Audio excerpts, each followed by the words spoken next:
अगर आपके घर का नॉर्थ ईस्ट कटा हुआ है तो आपका ओवरऑल डेवलपमेंट रुक जाएगा, आपको सही ज्ञान और मेंटल क्लैरिटी नहीं मिल पाएगी, आपकी स्पिरिचुअल ग्रोथ रुक जाएगी, आपको ईश्वर का सपोर्ट मिलना बंद हो जाएगा।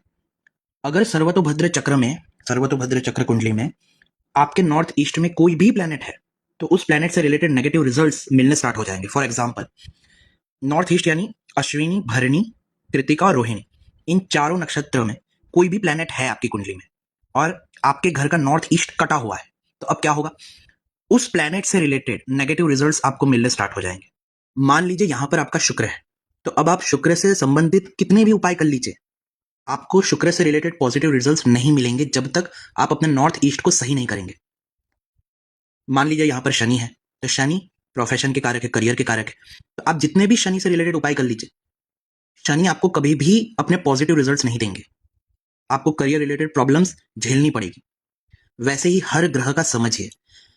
अब अगर कोई भी इंपॉर्टेंट नाड़ी आपकी इस दिशा में आ गई, यानी अश्विनी, भरणी, कृतिका या रोहिणी, आपकी कोई भी इंपॉर्टेंट नाड़ी बन गई और आपका नॉर्थ ईस्ट कटा हुआ है, जैसे अगर आपकी जन्म नाड़ी यहां पर आ गई तो क्या होगा, जन्म नाड़ी से रिलेटेड यानी हेल्थ रिलेटेड इश्यूज आपको आने स्टार्ट हो जाएंगे, बंद ही नहीं होंगे जब तक आप इस वास्तु को सही नहीं करेंगे।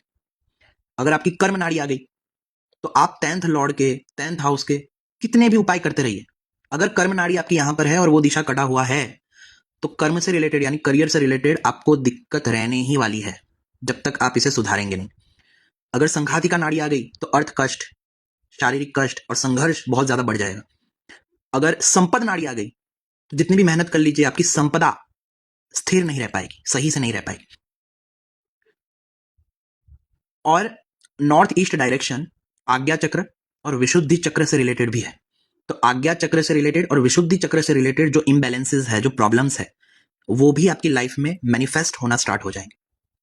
अगर आपकी मानस नाड़ी यहां पर आ गई और ये दिशा कटी हुई है तो आपको हमेशा मानसिक रूप से परेशानियों का सामना करना पड़ेगा। अगले वीडियो में हम अग्नि कोण के बारे में जानेंगे।